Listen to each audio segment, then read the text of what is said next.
नमस्कार दोस्तों, मैं हूं सागर। आप देख रहे हैं ट्रांसपोर्ट टूर चैनल को। आज हम आए इंदौर में खासकर हर्ष भैया से मुलाकात करने के लिए। हर्ष भैया को आप जानते हैं, हर्ष तिवारी जी, जो खासकर अन्नपूर्णा ट्रैवल्स के ओनर है। इनके पास अशोक लैंड कंपनी की बसेस का काफ़ी अच्छा खासा फ्लीट है और काफ़ी अच्छा एक्सपीरियंस होल्ड करते हैं। अभी जो है सुबह के 8:30 बज चुके हैं और यहाँ पर जो है बसेस आना शुरू हो चुकी है। अभी मेरे पीछे आप देख सकते हैं ये अशोक लैंड की बसेस है और खासकर अन्नपूर्णा ट्रैवल्स के पास मेजोरिटी बसेस जो है वो न्यू जहांगीर कोच ने बनाई है। तो पहले हम एक बस देख लेते हैं। आइए, हर्ष भैया की ये पहली बस और silver and orange colour combination में बहुत सुंदर लगती है। आइए अंदर आते हैं। जो बड़े बड़े बॉडी बिल्डर्स हैं जैसे कि प्रकाश, वीरा, एमजी वगैरह, इनमें कैसा है ना, कैबिन बहुत छोटा मिलता है। बट जो local made, custom made body होती है ना, वो उसमें आप अपने मन चाह कस्टमाइजेशन करवा सकते हैं। लगेज स्पेस भी काफ़ी अच्छा खासा होता है और ये जो गाड़ियाँ इतना मजबूत बहुत होती है, इनका बॉडी का वेट काफ़ी अच्छा खासा होता है, जिसकी वजह से इनकी गाड़ी की जो उम्र है ना वो भी काफ़ी अच्छी खासी होती है। बस बिजनेस सीरीज के 9th एपिसोड में आपका बहुत बहुत स्वागत है। ये एपिसोड बहुत ही लेट आ रहा है। लेट जो आ रहा है वो एक स्पेशल पर्पस के लिए आ रहा है। खासकर आज हमारे साथ है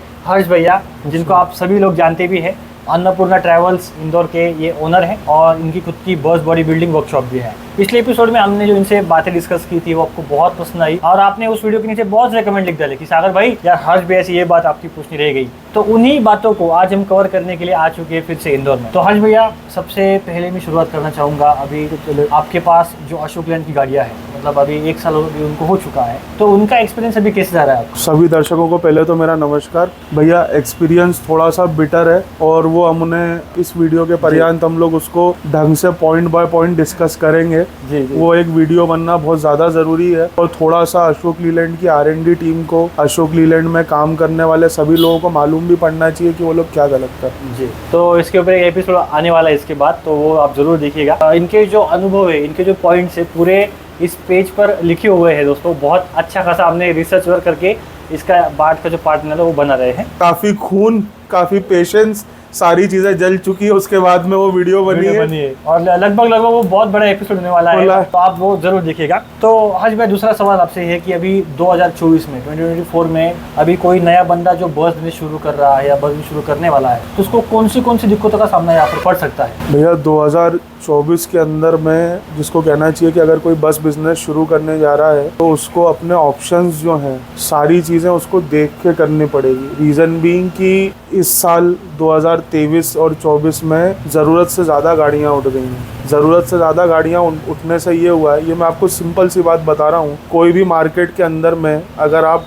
डिमांड से ज़्यादा सप्लाई बढ़ा दोगे तो जिसको कहना चाहिए सारी चीज़ें जो है क्रैश कर जाएंगी। हमारे पास में जिसको कहना चाहिए रेड बस से, पेटीएम से, अभी बस से, सारे तरीके के जो स्पोक पर्सन है या जो BA होते हैं, जो बिजनेस एनालिसिस करते हैं और सारे वो करते हैं, तो इस बार एवरेज सेलिंग प्राइस पर टिकट जो है वो पिछले साल से कम आई है। जैसे जो मेरी ASP है वो पिछले साल के मुकाबले इस साल मेरी कम आई है, जबकि पिछले साल के मुकाबले इस साल मेरे फ्लीट में 100% का इजाफा हुआ है। हम 6 गाड़ी चला रहे थे, उसके बाद में हमने 12 कर दी, फिर भी जो है वो हमारी एवरेज सेलिंग प्राइस पिछले साल के हिसाब से इस साल कम आई है। तो ये चीज़ आपको ध्यान में रखनी है। डीजल बशर्ते कम हुआ है बहुत सारे राज्यों में, पर इसका मतलब ये नहीं है कि आपका मार्जिन बढ़ गया है, मार्जिन उल्टा और घट गया है। BS6 गाड़ियों के अंदर में जो भी लोग बंदा परचेज करेगा तो पुरानी गाड़ी तो नहीं करेगा, नया मार्केट में आएगा तो नई गाड़ी लेके आएगा। BS6 के अंदर में पार्ट से लेके, सर्विस से लेके, सारी चीज़ें जो हैं वो बहुत महंगी हो गई हैं। तो उस हिसाब से जो है वो सारी चीज़ें आपका मार्जिन अफेक्ट करेगी।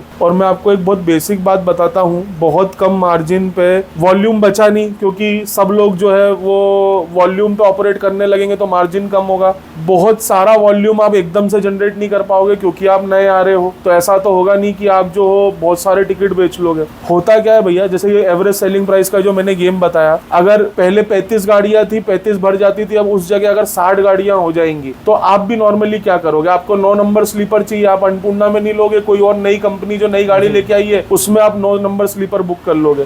तो होगा क्या, 24, 25, 26, 27, 28, 29, 30 इनएविटेबली खाली रह जाएंगे। अब जब वो आपकी गाड़ी के अंदर में खाली रह जाएंगे और सामने वाले नए वाले जो बंदा गाड़ी मार्केट में आ रहा है उसकी गाड़ी में 15 स्लीपर होंगे, उसको भी नुकसान हो रहा है, आप जो चला रहे थे आपको भी नुकसान हो रहा है, तो पैसा नहीं बन रहा है। अभी हर्ष भैया, अगर कोई बंदा मतलब शुरुआती समय में उनके पास कैपिटल नहीं, फाइनेंस नहीं, स्पेशली हमारे जो भाई है, मतलब कुछ सब्सक्राइबर भैया हमारे 16 साल के भी, 18 साल के, 21 साल के भी है, तो जिनके पास मतलब कैपिटल, फाइनेंशियल कुछ भी नहीं है, मतलब घर वालों का सपोर्ट भी नहीं है, और वो बंदे मतलब सोच रहे कि बिजनेस शुरू किया जाए आने वाले 5-6 सालों में, 7 सालों में, तो क्या उनको अभी से स्टार्ट करना सही रहेगा? मतलब उसके बारे में सोच विचार करना। भैया सोच विचार आप लोग कर लो। मैं कुछ चीज़ें बेसिक आपको बता देता हूँ। जहाँ तक फाइनेंसेस कंसर्न है, मेरे को 2, 4, 5, 10 लोगों के फ़ोन भी आए, वो भी यही बात पूछते हैं कि फाइनेंस होगी नहीं होगी।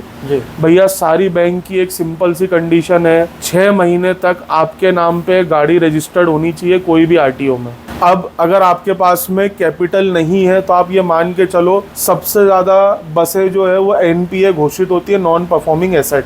तो बैंक बिल्कुल भी आपके साथ में रिस्क नहीं लेगा। सबसे रिस्की एसेट अगर फाइनेंस के मामले में बैंक के पर्सपेक्टिव से कोई है तो वो छोटी बड़ी या किसी भी प्रकार की बस है। होता क्या है भैया कि इवन मैं आपको एक बात और बता दे रहा हूँ, डीजल देने वाले पंप वालों के पर्सपेक्टिव में से भी सबसे खतरनाक अगर कुछ है तो वो बस ही है। और गलत नहीं उनका सोचना, उसके बहुत सारे रीजंस हैं।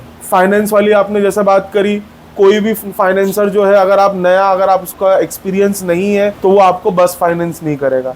अब होता क्या है, आपको अगर बस फाइनेंस नहीं करेगा, आपको 6 महीने तक चाहिए तो आप एक गाड़ी नहीं ले सकते, आपको 2 पुरानी गाड़ी लेनी पड़ेगी। अब मान के चलो कि अगर आपको 50 लाख रुपए चाहिए तो कैपिटल अगर आपको जनरेट करनी है, अगर आपको मोटर मालिक बनना है तो अगर 6 महीने तक आपके नाम पे गाड़ी होनी चाहिए। गाड़ी के लिए आपको ये करना पड़ेगा कि आपको या तो जिसको कहना चाहिए घर के अगेंस्ट में लोन लेना पड़ेगा या प्रॉपर्टी के अगेंस्ट में लोन लेना पड़ेगा, और उससे फिर आपको जो है बस खरीदनी पड़ेगी। 6 महीने के बाद में फिर आपको रीफाइनेंस या जो कुछ भी हो पाता है वो आपको करना पड़ेगा। पर कोई भी बैंक, जहां तक मेरा मानना है, कम से कम 10 या 12 उसके बाद में जो और फाइनेंस कंपनियां जो कमर्शियल व्हीकल लोन देती है, सुंदरम हो गया या फिर आपका श्रीराम हो गया, मैं सबके साथ में उनसे बात कर चुका हूँ, बहुत सौ के साथ में हम काम भी कर रहे हैं। 6 महीने के पहले वो नहीं करते फाइनेंस। कुछ बैंकों में तो साल भर का है। आपकी जो बसेस है मेजोरिटी बहुत बिजी रूट पे चलती है, जैसे कि इंदौर मुंबई, इंदौर पुणे, ये महाराष्ट्र और एमपी का सबसे टॉप मतलब हाईएस्ट परफॉर्मिंग रूट आप मान सकते हैं कि इस रूट पे मेजोरिटी जो गाड़ियाँ है वो 75-80% मिनिमम ऑक्यूपेशन के जाती है, मतलब सीजन नॉन सीजन में बात कर रहा हूँ मैं। तो इस ऐसे रूट के जब कोई नया ऑपरेटर बनना चाहता है या अगर कोई नया ऑपरेटर रूट ढूंढ भी लेता है तो उसे रूट सिलेक्ट करते वक्त कौन सी बातों का ध्यान में उन्हें रखना चाहिए? भैया मैं आपको एक बात बता दूं कि मैं किसी को डिस्करेज नहीं कर रहा, और कोई ऐसा मत सोचना कि मैं मेरा कंपटीशन काट रहा हूं। रोड है भैया, रोड की कोई ओनरशिप नहीं है, सरकार रोड ओन करती है, आप गाड़ी लेके कहीं भी चलवा सकते हो। अभी के टाइम पे इंदौर पुणे, इंदौर मुंबई में सैचुरेशन आ गया है। मैंने पहले ही आपको एवरेज सेलिंग प्राइस वाली बात बता दी।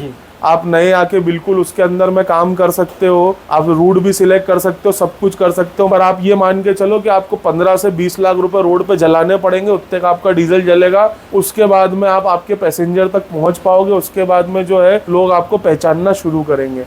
अगर वो कैपेसिटी आपके पास में है तो आप बिल्कुल ये रूट जो है ट्राई कर सकते हो।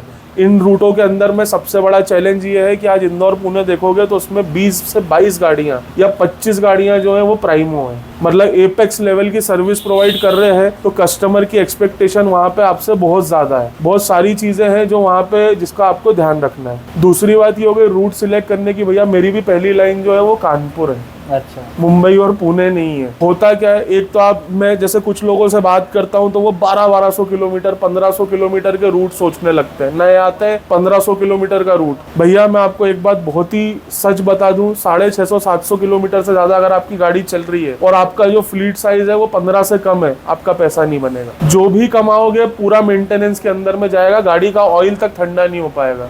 एक भैया अभी थोड़े समय मेरे पास में आए थे, बोलते मैं जो हूँ छिंदवाड़ा से और उसके बाद में वहां से पूना गाड़ी चलाऊंगा। 800 किलोमीटर का कुछ उनका रूट बन रहा था, 1600 किलोमीटर की रनिंग होती गाड़ी की। पुरानी गाड़ी है, उसका जिसने आपको बेची है उसने वो गाड़ी का तेल निकाल लिया है। सही है, आपको नहीं मालूम है, आप बोल रहे हो अच्छी है, मिस्त्री ऊपर से देख के बोल रहा है अच्छी, आपको नहीं मालूम है सामने वाले ने गाड़ी के साथ में उसने किस हिसाब से चलाई, कहाँ चलाई, क्या उसका यूटिलाइजेशन करा। 1600 किलोमीटर की लाइन में आपका डीजल सारी चीजें जो है वो आप पे भारी पड़ जाएगी। लोग बाग क्या है, अरे मैं तो चलाऊंगा, गाड़ी तो जोधपुर से लेके और बेंगलोर तक चल रही है।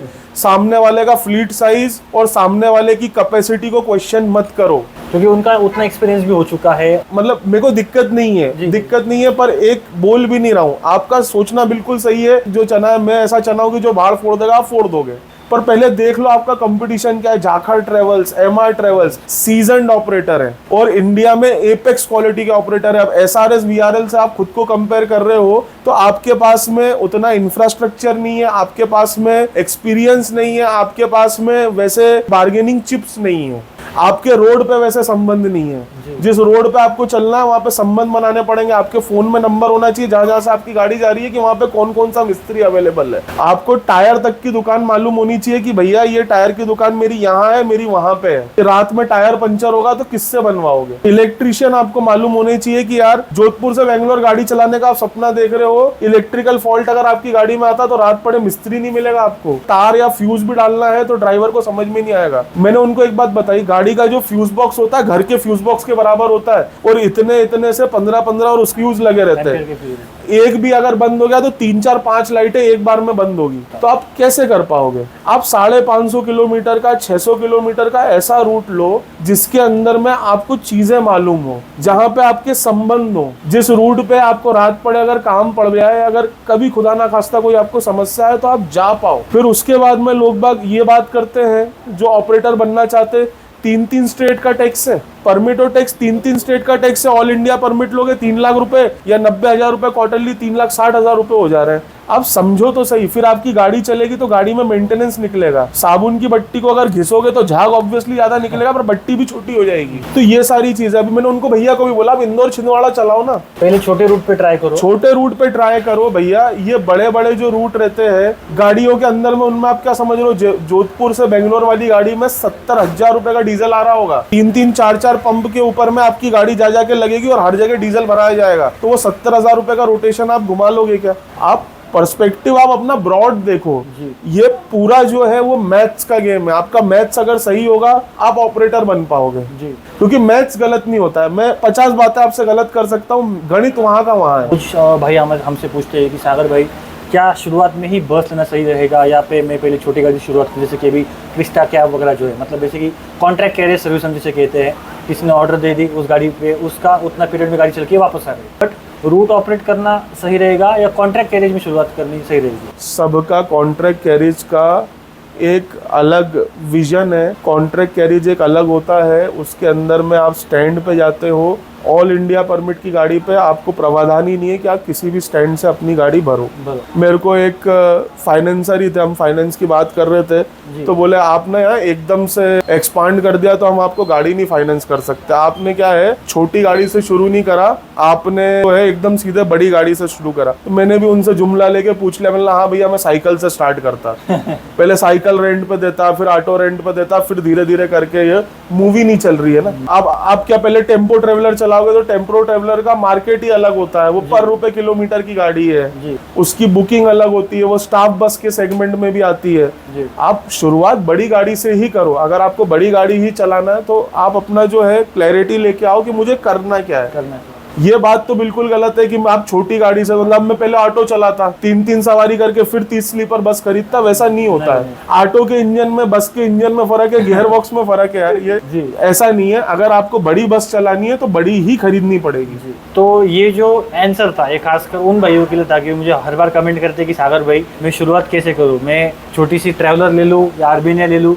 अभी के टाइम पे मैं एक फैक्ट बताता हूँ आज भैया, हमारे नासिक सिटी में एक ऑपरेटर है, उनका मैं नाम नहीं लूँगा, बट उनके पास अर्बिनिया हद से ज़्यादा अर्बिनिया है। मतलब पहले उन्होंने एक अर्बिनिया खरीदी, उसके बाद 12, 13, 15 अर्बिनिया उन्होंने उठा ली मार्केट में। और खासकर कैसा है, उनके पास फाइनेंसिस की कमी नहीं, क्योंकि वो ग्रुप कम्युनिटी में, मतलब उनकी जो कम्युनिटी है वो मतलब सपोर्ट करती है किसी भी नए बिजनेसमैन को। और उनका गाड़ी का जो रेट है, अभी एक 4 ट्रैवलर अगर 26 सीटर चलानी होगी या एक नॉर्मल 13-14 सीटर की ट्रैवलर चलानी होगी तो उसका रेट नियर अबाउट 17 रुपये से 25 रुपये किलोमीटर कम से कम मान लो आप, कम से कम। AC 30 रुपये पर किलोमीटर चलता है। तो इन भाई साहब ने अर्बिनिया जो है, मतलब जिनकी बात कर रहा हूँ, अर्बिनिया उन्होंने 27 से 24 रुपये पर किलोमीटर चला रहे। अभी इसके चक्कर में क्या होगा भैया वहाँ पे कि ट्रैवलर जो है उसका तो मार्केट डाउन हो गया। अभी कस्टमर क्या बोल रहा है कि भाई अगर जिनके पास 1-2 अर्बिनिया है उनको चलानी कितनी में 40-42 रुपीज़ पर किलोमीटर में वो गाड़ी चलनी चाहिए, तब उसका एक मतलब कॉस्ट रिकवर ROI जो है रिटर्न ऑन इन्वेस्टमेंट वो कवर होगा।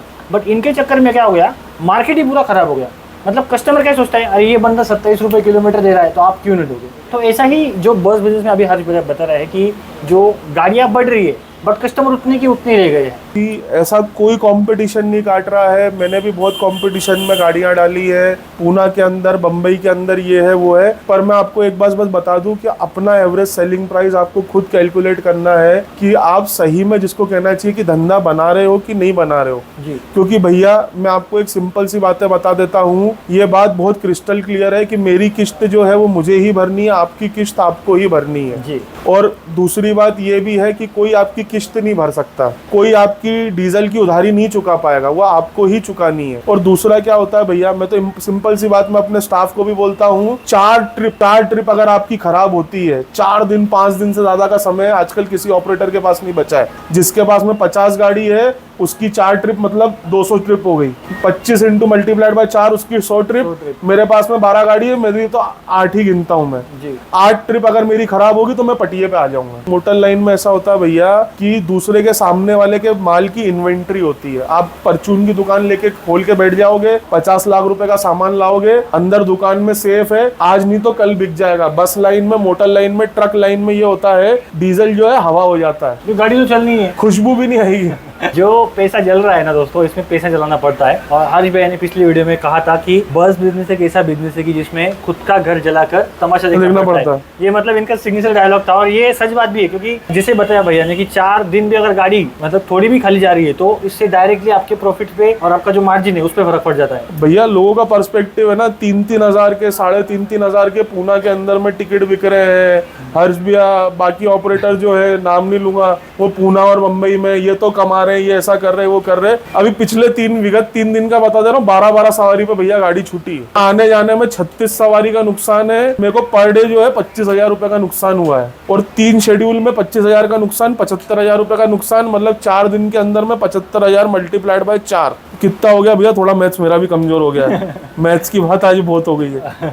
3 लाख रुपए का नुकसान हो चुका साहब। तो आप ये सारी चीजें सीखो। जिस धंधे में पूना के अंदर में, हाँ 3,500 रुपए का रेट मिलता है इंदौर से, हाँ 3,000 रुपए की भी सवारी कटती है, पर जिस दिन ट्रैफिक लो होगा तो 5-5 सवारी में भी आपकी गाड़ी वापस आएगी। और अगर एक पॉइंट के बाद में जिसको कहना चाहिए कि आप पैसा नहीं बना पाओगे। और हर्ष भैया अभी एक यूजर है जिन्होंने एक सवाल पूछा था आपसे, कोई बंदा फर्स्ट व्हीकल परचेस करता है, इन द सेंस की गारंटर जो होता है, जब कभी गाड़ी फाइनेंस होती है, गारंटर जो होता है, तो गारंटर का क्या सीन होता है, थोड़ा बताएंगे आप? गारंटर का ये सीन है कि अगर आपने गाड़ी के ऊपर में लोन लिया और आपने नहीं भरा, फाइनेंस कंपनी गारंटर से वसूलेगी। अब फाइनेंस कंपनी वालों की एक बहुत बड़ी दिक्कत है कि वो ये बोलते हैं कि बोले कोई बस वाले की आप गारंटी लाओ। अब उसके अंदर में प्रॉब्लम ये है कि जैसे आप बस ऑपरेटर हो, मैं बस ऑपरेटर हूँ, इस धंधे की खूबसूरती है कि मैं 2 बसें लेके आपको आपके प्राइम रूट पे चैलेंज कर सकता हूँ। अगर मैं ढंग से तबीयत से काम कर लूँ तो आप मेरी गारंटी नहीं दोगे जी। और वो वैसा वाला हो गया है कि फाइनेंस कंपनियों ने ऐसा कर दिया है कि नौकरी के लिए एक्सपीरियंस चाहिए और एक्सपीरियंस लेने के लिए नौकरी चाहिए। तो एक जिसको कहना चाहिए कि स्टेल वाली कंडीशन हो गई है कि दोनों ही फिजिबल नहीं हो पा रहा है। सामने वाला 5 साल एक्सपीरियंस मांग रहा है और नौकरी मिल नहीं रही है, तो एक्सपीरियंस आएगा कहाँ से? आएगा। जैसे कि आप जानते हैं गारंटर के बिना गाड़ी अभी नहीं निकल रही है, निकल भी नहीं सकती, क्योंकि फाइनेंस के लिए गारंटर चाहिए, क्योंकि अगर आप नहीं भरोगे तो उसके पास बैंक वाले जाने वाले हैं। भैया सिंपल सा तरीका ये है, आपके पास में कोई भी अगर प्लॉट हो, अगर आपको बस ऑपरेटर बनना है तो अभी यही तरीका फिजिबल है। आपके पास में कोई प्लॉट हो, आपके पास में कोई हो, अगर आपके पास में 2-3 हजार स्क्वायर फीट की जो प्रॉपर्टी है उसके ऊपर में आप जो हो तो ऊपर बनाने का लोन लो, प्लॉट के ऊपर में या मकान के अंदर में उसका आप लोन लो। उसके बाद उससे आप पुरानी गाड़ी परचेस करो, 1.5 साल 2 साल उससे आप प्रॉफिट निकालो, 2 साल के बाद आपको नई गाड़ी जो है वो फाइनेंस हो पाएगी। जब तक ये कैपिटल इंटेंसिव बिजनेस है, अगर आपके पास में कैपिटल नहीं है तो आप जो हो वो मार्केट के अंडर में एंट्री नहीं मार सकते। और ये इससे तो सिर्फ आपकी जो है वो गाड़ी आएगी। और मैं ये सत्य बता रहा हूँ, उन्होंने मार्केट जो है वो इतना क्लोज कर दिया है कि नया ऑपरेटर बनना दिन प्रतिदिन मुश्किल होता जा रहा है और जो छोटे हैं वो उनको क्रश कर रहे हैं। और कुछ ऑपरेशनल एरर्स की वजह से बहुत सारे पैरामीटर्स है। अब आप मेरी बात समझो, जैसे लोग बाग बोलते हैं मैं पूना चलाऊंगा, मुंबई चलाऊंगा, आपने भी कर लिया, क्या दिक्कत है? मैंने भी नहीं कर लिया भाई। मैं तो और सच बोल रहा हूँ, मैंने भी नहीं कर लिया है। होता क्या है भैया, हर 5-5 10-10 मिनट के गैप में एक गाड़ी है, कंपीट करना, और सबकी नहीं है। बात तो ये सबकी नहीं है। आप एक बात बता दो, पूना मुंबई लाइन में आप नासिक में रह रहे हो, आप इतने वीडियो बनाते हो, कौन सी गाड़ी आपने पुरानी देख ली है? मेजोरिटी सभी नहीं है। आपको सर्वे करा दूं भैया, सबसे पुरानी गाड़ी अगर कोई मिलेगी तो 2022 मॉडल मिलेगी। बताओ, अभी मतलब 1-1.5 साल पुरानी गाड़ी आपको मिल जाएगी। अभी तो 2024 भी पूरा खत्म। 2022 मॉडल की अगर 53 गाड़ियां चल रही हैं तो उसमें से 50 गाड़ियां 2022 या उससे ऊंचा मॉडल है। कहां से आप जो हो, जिसको कहना चाहिए, हमको ऐसा नहीं है कि आप पहले देखो, सिनेरियो देखो। मेरे बॉस थे टीसीएस में और मैं उनसे बहुत बातें करता रहता हूँ। ऐसा कहते हैं कि कुछ जो बुद्धिजीवी होते हैं वो पोकर खेलते हैं, ये बहुत फैक्ट वाली बात है। तो बोले पोकर खेलने से दिमाग बढ़ता है क्या सर? मैंने भी उनसे पूछ लिया, मैं उम्र में कम था, पोकर खेलने से दिमाग बढ़ता है क्या सर? तो बोले भाई होता है, बढ़ता होगा। तो मतलब कैसे? तो बोले देख भाई, पोकर टेबल के अंदर में समझदार आदमी वो होता है जो देख के बैठता है कि मैं कौन सी टेबल पे बैठ के खेलूं। टेबल पे जाके बैठ जाओगे जहाँ पे सारे लोग जो है उनके पास में चिप्स या पैसा आपसे ज्यादा है, तो वो आपको पैक ही करवाते रहेंगे, आपके पत्ते ही नहीं खुलने देंगे जितना आपके पास है। और सामने वाले के पास में अगर 48-49 बसें हैं, उसने देख लिया कि आप अच्छा कर रहे हो, 4 दिन 5 दिन आप अच्छा कर रहे हो, आपके आगे 2 शेड्यूल, आपके पीछे 2 शेड्यूल छोड़ेगा, कैसे करोगे? जैसे कि इंडिगो का सीन चल रहा है। इंडिगो एयरलाइन है, एयर इंडिया ने अगर सोच लो 10 बजे की एक फ्लाइट है दिल्ली से मुंबई के लिए, तो 9:55, 10, सवा 10, तो ऐसे कर देंगे। तो जिसमें क्या है ना, इनका तो मार्केट खत्म ही खत्म, दोनों को बिजनेस ना मिले, बट वो एयर इंडिया की लाइन खराब हो जाएगी उसके चक्कर में। तो ऐसा भी ऑपरेटर में होता है। और नया जो ऑपरेटर होता है हर्ष भैया, तो उनको कॉम्पिटिशन भी बहुत फेस करना पड़ता है। भैया people target him like anything. आपको आपकी पीठ बहुत मजबूत रखनी पड़ेगी, वो हर तरीके से आपको टारगेट करने की कोशिश करेंगे।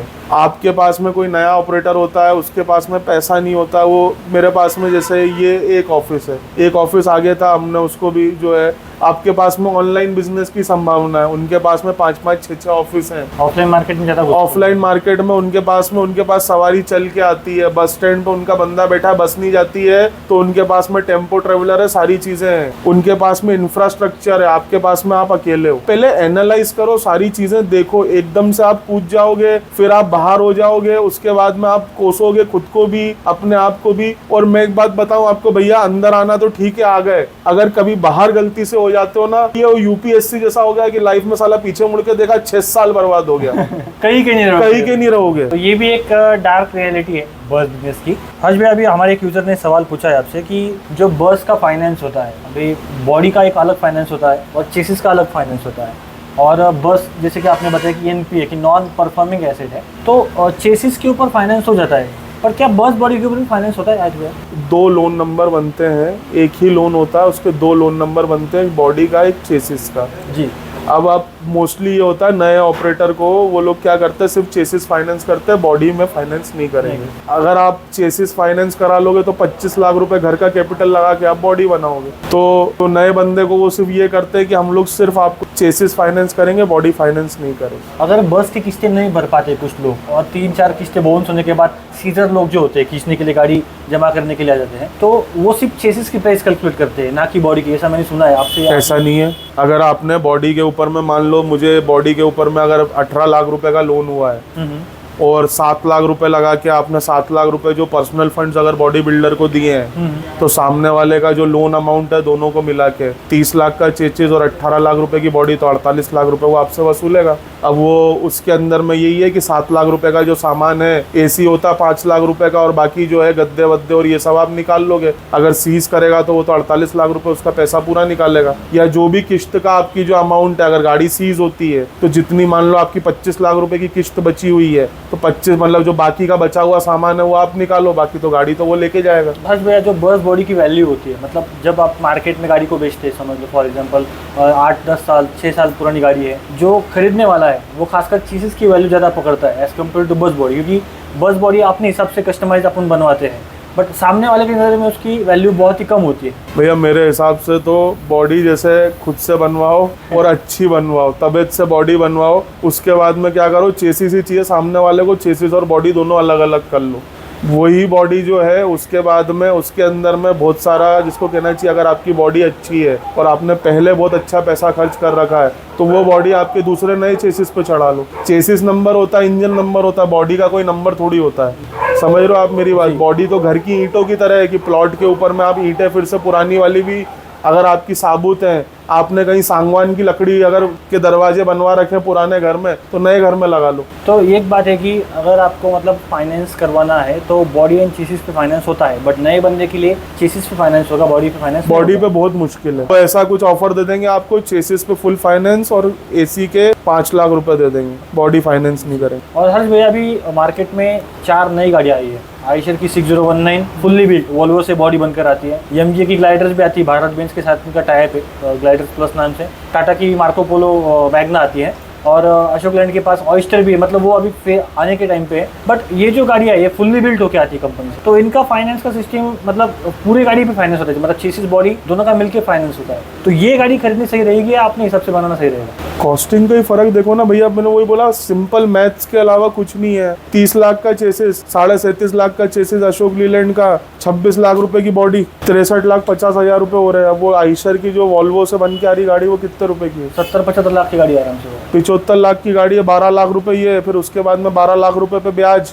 फिर डीजल, फिर टोल, फास्टैग। ये सब चीज़ें मतलब ध्यान में रखनी पड़ती है कभी भी, मतलब आप जब बस खरीदेंगे तो। एक यूजर ने पूछा है कि इंदौर की जो बॉडी बनती है न्यू जहांगीर वालों से बनाई है, काफ़ी अच्छी बॉडी बनाई है, आपकी गाड़ी की काफ़ी मजबूती होती है। तो अदर बॉडी जो कंपनी से बनकर आती है जैसे OEM जैसे कि प्रकाश वीरा और MG वगैरह है, ये मतलब OEM आते हैं, तो इनसे बनाना अच्छा रहेगा या अपने लोकल मार्केट में बनाना अच्छा रहेगा शुरुआती ऑपरेटर के लिए? भैया शर्ट जो है वो रेडीमेड अच्छी है कि टेलर से सिलवाने पे अच्छी रहेगी, तो ये सब्जेक्टिव टॉपिक है। अब अगर आप आपकी शादी का सूट बनवा रहे हो तो आप बोलोगे कि बोले मैं जो हूँ मैं टेलर से बनवाऊंगा, और अगर जो है मतलब कस्टम टेलरिंग जो होती है या फिर जिसकी अपने हिसाब से जो गाड़ी बनती है वो लोकल के पास ही बन सकती है। मतलब वो सिंपल सी बात है। अब आप MG वालों को बोलोगे कि मेरे को डिक्की इस हिसाब से चाहिए है, या मेरे को जो है स्लीपर के अंदर में ऐसा चाहिए वैसा चाहिए, तो नहीं, वो आपको ब्रोशर दिखाएंगे। ब्रोशर के अंदर में जिसको कहना चाहिए कि मैं उनका बुरा नहीं बोल रहा हूँ, they have a set process. वो एक कॉर्पोरेट जायंट है, उनके यहाँ पे आपको फिनिश प्रोडक्ट मिलेगा। समझ रहे हो आप मेरी बात? आपकी गाड़ी भी शायद रोबोट पेंट कर रहा होगा, यहाँ पे जो है वो फिनिशिंग में अगर आप टेलर से जो आपकी शर्ट बनी होती है उसमें वो फिनिशिंग नहीं आ सकती जो रेडीमेड में आती है। बस यहाँ पे डिफरेंस ये है कि कॉस्टिंग में जो आपकी बन बुना के वहां से गाड़ी आ रही है उसकी ज्यादा है,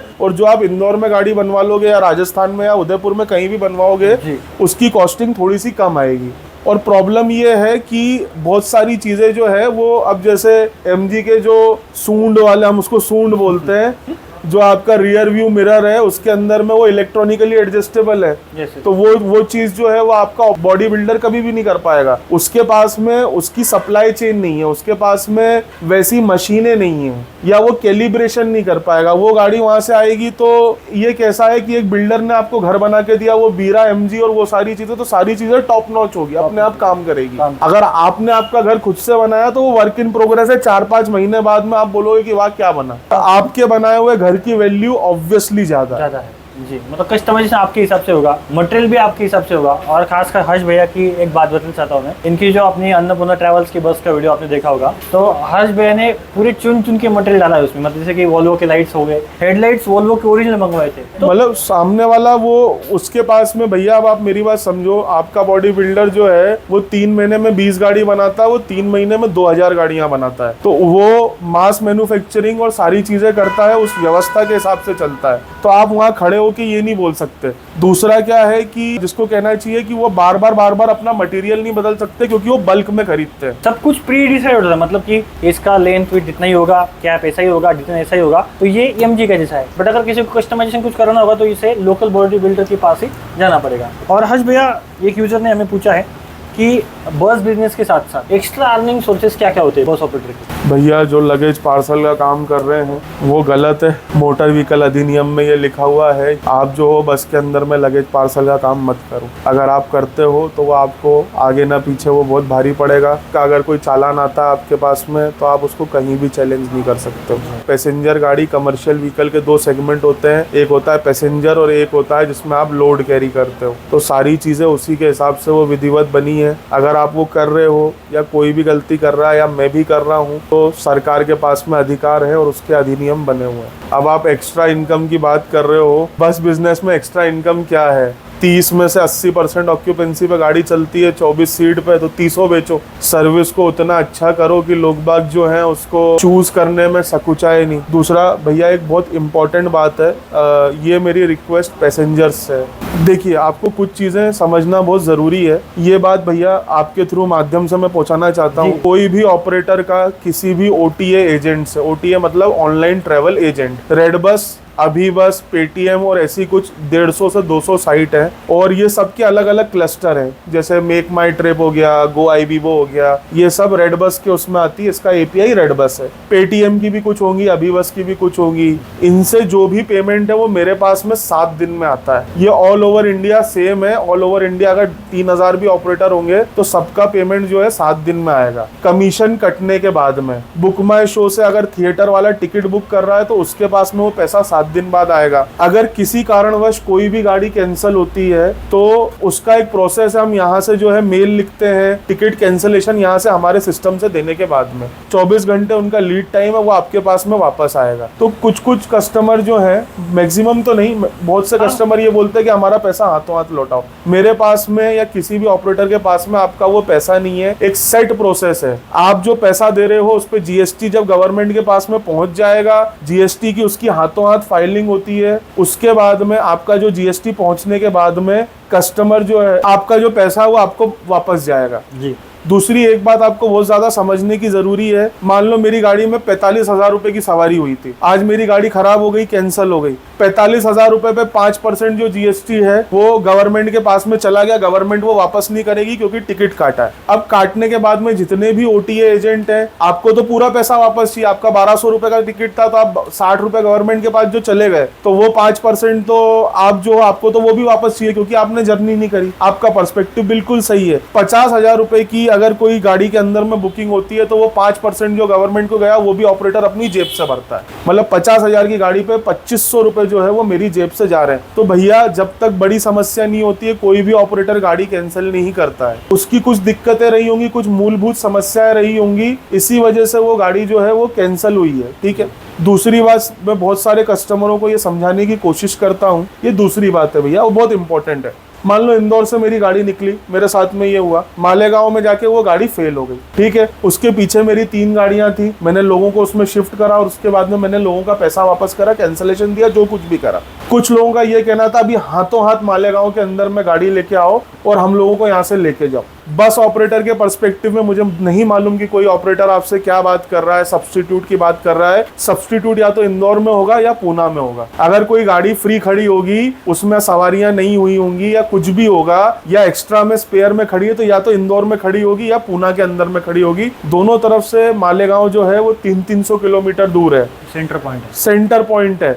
अगर वो गाड़ी निकलेगी, अगर 200 किलोमीटर भी दूर अगर गाड़ी खराब होती है तो 60 किलोमीटर प्रति घंटा की रफ्तार है जिसको सक्षम माना जाता है। 300 किलोमीटर मतलब 5 घंटे लगेंगे आने में। कोई भी बस ऑपरेटर गाड़ी भेजने से पहले वो सारे उनका आंकलन करेगा कि ये गाड़ी यहाँ पे सुधर सकती है कि नहीं सुधर सकती है। तो रात में अगर कोई आदमी आपको बोल रहा है, आपको आपकी जगह पे पहुंचवाना मूलभूत जिसको कहना चाहिए विषय है। अगर कोई ऑपरेटर का कोई ड्राइवर अगर आपसे हाथ जोड़ के रिक्वेस्ट कर रहा है कि मैडम ये दूसरी गाड़ी पीछे किसी और कंपनी की आ रही है, मैं उसके अंदर में आपको शिफ्ट कर रहा हूं, और ऑपरेटर एक दूसरे का साथ देते हैं, हम भी देते हैं, किसी की गाड़ी खराब होती है हम उनकी सवारी लेके जाते हैं, तो कृपया करके उस गाड़ी के अंदर में बैठ जाएं। वहां पे विवाद करने से सॉल्यूशन हल नहीं होगा, टाइम वेस्ट होगा, वहां पे हल आपको नहीं मिल पाएगा। या अगर आपको ऐसा लगने लग रहा है 2-2.5 घंटे में कि अभी तक सुधरी नहीं या कोई भी चीज नहीं हुई, मिस्त्री आ गया है, बहुत से लोग हमको फोन करके टाइम पूछते हैं, भैया आप गाड़ी सुधार रहे हो, अगर मैं आपके सर पे खड़ा हो जाऊंगा कि कितनी देर में होगा, कितनी देर में होगा, कितनी देर में होगा,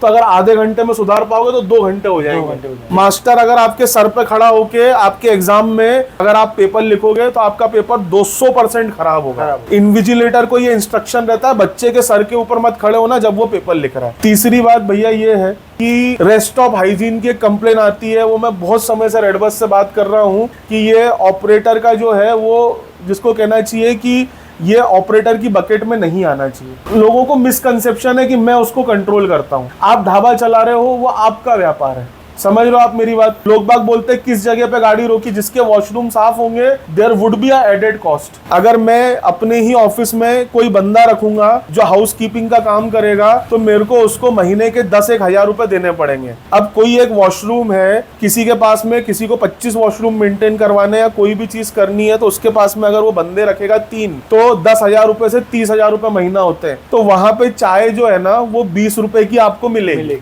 और भैया ऑपरेटर का इसमें कंट्रोल नहीं है। अब क्या होगा, उसके पास में 20 वॉशरूम है, मैंने जाके डिस्कवर करा कि wow what a good place, यहाँ पे जो है वॉशरूम बहुत साफ है, सारी चीज है, उसको भी अपना बिजनेस एक्सपांड करना है। बसें जो है 15-15 मिनट के गैप में है, उसी जैसे ही वो होटल खुलेगा और जब वो इतनी अच्छी सर्विस देगा तो सारे होटलों पे जो गाड़ियां लग रही है वो उस एक होटल पे लगनी चालू हो जाएगी। अब आप एक बात बताओ, अगर आपके घर का वॉशरूम है, हमारे यहाँ पे मैं मेरे घर में 3 दिन में वॉशरूम धोता हूँ और उसको इस्तेमाल करने वाले 2 लोग हैं, मैं और मेरे पापा। मेरी मम्मी का तो वॉशरूम ही अलग है, वो हमें यूज नहीं करने देती, अपना जो भी है पर्सनल वॉशरूम है। अब उस वॉशरूम में एक के बाद एक के बाद में अगर 5-7-10 लोग होके आ जाएंगे तो इनएविटेबली वो गंदा होगा। कस्टमर इसको अगर ऑपरेटर को देख रहे तो मैं उसको कंट्रोल नहीं कर सकता हूँ। और होता है एक आध दिन लेबर की शॉर्टेज उसके यहाँ पे होना कोई बड़ी बात नहीं है। आपके यहाँ भी लोग बाग काम करते हैं, जितने भी कस्टमर है मोस्टली उनमें से बहुत से लोग 50% लोग व्यापार कर रहे होंगे, कभी कभी नहीं होगा आपके पास में स्टाफ, आप उसको मैनेज कर पाना मुश्किल है। दूसरा एक क्वेश्चन था, मैंने पिछली बार भी इसका जवाब दिया था कि बस के अंदर में वॉशरूम क्यों नहीं बना रहे हो। इंडिया में हम लोगों को, मैं खुद मानता हूँ we are not decent people, हम लोगों को अधिकार ही नहीं है कि ऐसी अच्छी चीजें हमको मिले। पंखे ट्रेन के चोरी कर ले जा रहे हैं, हमारे यहाँ पे जो वॉशरूम का मग्गा रहता है उसको बांध के रखना पड़ रहा है। तो वॉशरूम जब बसों के अंदर में दिया जाता है उसके अंदर में मेंस्ट्रुएशनल पैड, उसके बाद में बच्चों के डायपर, उसके बाद में और 50 तरीके की गलत चीजें उसके अंदर ही फ्लश करी जाती हैं। लोग बाग जो गुटखा खाते हैं फिर वो जो है वो थूकेंगे नहीं उसको, या बॉटल में उसको नहीं भरेंगे और उसको ढंग से डिस्पोज नहीं करेंगे, वॉशरूम में जाके थूकेंगे जी। और फिर जब आप एक रेस्टॉप वाले बाथरूम को अगर आप अनहाइजीनिक बोल रहे हो, जहाँ पे पानी और सारी सर्व सुविधा है, ऊपर टंकी रखी हुई है, तो बस के वॉशरूम को तो आप अनहाइजीनिक बोलोगे ही बोलोगे। रीजन कि आप 30 लोग उसको इस्तेमाल कर रहे हो, और 30 लोग अगर किसी भी चीज को इस्तेमाल करेंगे, रिपीटेडली इस्तेमाल करेंगे, तो उसके अंदर में जिसको कहना चाहिए कि वो आपका एक्सक्रीशन है, उसकी बात जरूर आएगी। ट्रेन हो चाहे बस हो जिसमें मतलब बायो टॉयलेट्स लगे हुए होते हैं, तो आप भले एसी फर्स्ट क्लास का भी टॉयलेट देख लो या एसी 3 टियर का देख लो, जनरल का तो मैं बात ही नहीं करूँगा। तो ये क्या है ना, ये ऑपरेशनल एफिशिएंसी की बात नहीं, ये हमारी खुद की पर्सनल डिसिप्लिन की बात, पर्सनल डिसिप्लिन की बात है। और bathroom is a very personal thing. आप कोई भी क्लीनर से हम इनह्यूमैनिटी हो जाएगी अगर उससे आप उसको साफ करवाओगे। वॉशरूम साफ करना आसान नहीं, आप मुंह पे मास्क पहनोगे, हाथों में ग्लव्स पहनोगे, उसके बाद वो बस का वॉशरूम साफ कर पाओगे। प्लस नगर निगम की, इंदौर नगर निगम की, बॉम्बे बीएमसी की, किसी की भी कोई गाइडलाइन नहीं है कि वो टैंक में जो भर गया है वो कहाँ खाली करे। एक ऑपरेटर ने खाली कर दिया था खेत में, अगले दिन उसकी सारी बस के सारे कांच फोड़ दिए थे, क्योंकि कैसा कोई गंदगी अपने स्पेस में अलाउ नहीं करेगा। तो ऐसी कुछ समस्या आती है खासकर बस ऑपरेटर को। और हर्ष भैया आपसे सेकेंड लास्ट क्वेश्चन हमारा ये है कि अभी मार्केट में ऑटोमेटिक बसेस भी आ रही है और मैनुअल बसेस भी आ रही है। मैं वोल्वो की बात नहीं कर रहा हूँ, मैं नॉर्मल आइशर वगैरह की बात कर रहा हूँ। अभी अशोक लैंड, आइशर और इंडियन में भी ऑटोमेटिक बसेस आई है और कुछ राजस्थान के ऑपरेटर्स ने अभी उन्होंने लिया है। तो क्या ये मैनुअल बसेस को मतलब उतना टक्कर दे पाएगी या सक्सेस है फेल, थोड़ा इसके अंदर बताइए।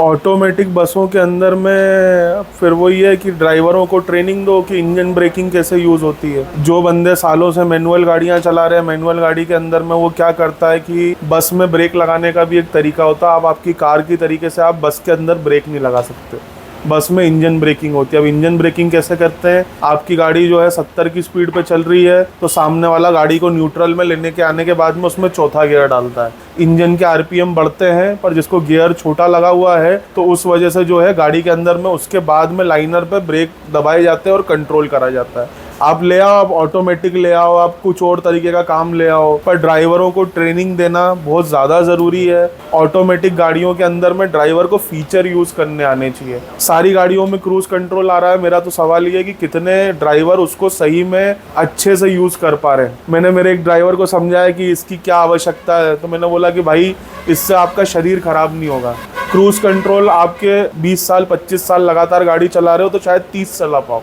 अगर आप जो है क्रूज कंट्रोल का विधिवत यूज करोगे तो वो इंजन ब्रेकिंग वाली चीज है, वो अगर नहीं कर पाएंगे ड्राइवर यूज या उनको एग्जॉस्ट ब्रेक लगाना नहीं आएगा तो वो फेल हो जाएगा। इंडिया में चीजें भैया कर्म से नहीं माइंडसेट से चलती हैं।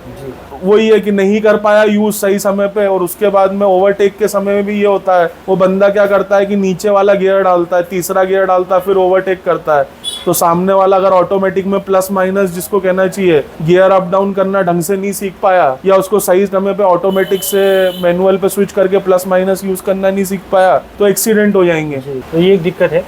मैं खासकर वोल्वो की यहाँ पर बात नहीं कर रहा था, मैं नॉर्मल फ्रंट इंजन बसेस की बात कर रहा था जो अभी ऑटोमेटिक के साथ आ रही है। और हर्ष भैया अभी लास्ट क्वेश्चन आपसे ये है कि अभी बहुत सारी कंपनी जो है जैसे कि टाटा, अशोक लीलैंड, इनकी मल्टी एक्सल बसेस की टेस्टिंग कर रही है और 14.5 मीटर में ये आ सकती है, यानी कि 6 बर्थ और बढ़ने वाले हैं। न्यू मार्केट ओपन हो सकता है इसकी मदद से। भैया वो मेरा तो उनसे निवेदन है, ना बनाओ तो अच्छा है, पहले सिंगल एक्सेल का काम सुधार लो। अशोक लीलैंड वाले भाइयों से तो ये है कि जो पहले बना के दे दिया है पहले उसको ठीक कर लो, उसके बाद में देखना मल्टी एक्सेल में। टाटा वालों का मेरे को आइडिया नहीं है, बाकी हाँ अशोक लीलैंड वालों से तो ये दरख्वास्त है मल्टी एक्सेल से पहले जो सिंगल एक्सेल 13.5 मीटर 12 मीटर के अंदर में जो त्रुटियां हैं उनको सही कर लें। और दूसरी एक बात है भैया कि आपका जो फोटे है, जिस चीज़ के लिए आपकी बस खरीदी जाती है, पहले आपको उसमें सक्षम बनना पड़ेगा। जी, मतलब जो आपके बस की यूएसपी वो ये है, दूसरे की देखा देखी अगर आप चलोगे। बोइंग जो है वो बैंकरप्ट हो रहा है। 737 जो मैक्स है उसके अंदर में पैसेंजर बैठने से डरता है, तो उन्होंने करा क्या, एयरबस का A320 नियो आता है। अगर आप इंडिगो की कोई सी भी फ्लाइट लोगे तो आप एयरबस A320 नियो में ही बैठ रहे हो, तो उसमें क्या करा था, एयरबस वालों ने इंजन बड़े कर दिए, इंजन बड़े और एफिशिएंट कर दिए, तो एविएशन फ्यूल बचने लग गया। तो बोइंग बोला यार नया प्रोडक्ट बनाने से अच्छा अपना 747 जो है हिट प्रोडक्ट और हैवी 747 तो क्वीन ऑफ द स्काईज कहलाता, मेरे को एविएशन का भी वो शौक है। तो उनने क्या करा, 737 के अंदर में बोले कि बॉडी यही रहेगी, इंजन बड़े लगा दो। अब इंजन बड़े लगा दिए तो उसके बाद में क्या हुआ कि सामने मतलब जो प्लेन के जिसको कहना चाहिए कि जो एरोडायनामिक्स थे वो पूरे बदल गए, इंजन बड़े हो गए। अब उसके बाद में उन्होंने लैंडिंग गियर आगे शिफ्ट करा, पीछे शिफ्ट करा ताकि इंजन ऊपर रहे, स्क्रैप नहीं करे जब आपका जो लैंडिंग हो। तो उसके लिए उन्होंने क्या करा कि उससे मतलब जिसको कहना चाहिए सारी चीजें एरोडायनामिक्स जो है उसके प्लेन के चेंज हो गए। तो वो बंदे MCAS सिस्टम लेके आए, जब आपका जो अटैक एंगल है जब प्लेन टेक ऑफ करता है तो वो अगर जरूरत से ज्यादा नीचे जाने लग जाए तो उसको कहने के बाद में प्लेन की जो है वो नोज अप कर दे। मैं ढंग से समझा नहीं पा रहा हूँ तो फ्लाइंग बीस्ट का एक वीडियो मैंने भी वहीं से सीखा है, तो आप वो देख लेना। वो उन्होंने करा, उसकी ट्रेनिंग उन्होंने पायलट्स को नहीं दी, 700 लोग मरे। लायन एयर की फ्लाइट क्रैश हुई थी और एक और मैं आपको बताता हूँ मेरे ध्यान से उतर गया। उसके बाद से सारे 737 मैक्स जो है वो ग्राउंड हो गए। बनाने से मतलब नहीं है, सामने वाले की वॉल्वो की होड़ करने से मतलब नहीं है, बना तो आप कुछ तो भी दोगे, उसकी ट्रेनिंग कराओ और वो अच्छे से टेस्ट। अभी वो इसके अगले वीडियो में हमने वो इनहिबिट स्विच वाली आपको बात बताई है, वो बहुत इंटरेस्टिंग है। और दोस्तों अगला एपिसोड जो है ना वो आप सुन के ना शॉक हो जाओगे लिटरली, क्योंकि हर्ष भैया ने अपना जो एक्सपीरियंस है खासकर ये उनकी बसेस के बारे में वो बहुत जबरदस्त बताया है, तो आप जरूर उसे देखिएगा। आप जो मल्टी एक्सल बनाने जा रहे हो और हम इस लेवल पे कम्पीट कर रहे हैं, हम उस लेवल पे कम्पीट कर रहे हैं, ये कर रहे हैं वो कर रहे हैं, ऐसा वैसा, जैसे कुछ लोग बोलते भी हैं कि इंडिया की जो इकोनॉमी है $3 ट्रिलियन के ऊपर हो गई है, हम यूके से भी आगे बढ़ गए। हमारी जनसंख्या यूके की जनसंख्या में बहुत फर्क है। ये था आपके सभी सवालों का जवाब। आई होप हर्ष भैया से जितने भी मैंने सवाल पूछे हैं वह आप उनसे संतुष्ट हैं, क्योंकि पिछली वीडियो में जितने भी जो क्वेश्चन है वो छूट गए थे, इस वीडियो में हमने कवर किए हैं। और स्पेशली आपको मैंने एक कम्युनिटी पोल भी लिया था जिसमें ये सारे क्वेश्चन मेंशन थे। तो हर्ष भैया बहुत बहुत धन्यवाद, आपने काफ़ी सारा समय दिया आज आपका। और एक आपसे निवेदन है, कोई भी डिमोटिवेट मत होना। मैं बस यही चाहता हूँ कि ये मार्केट बड़ा बने।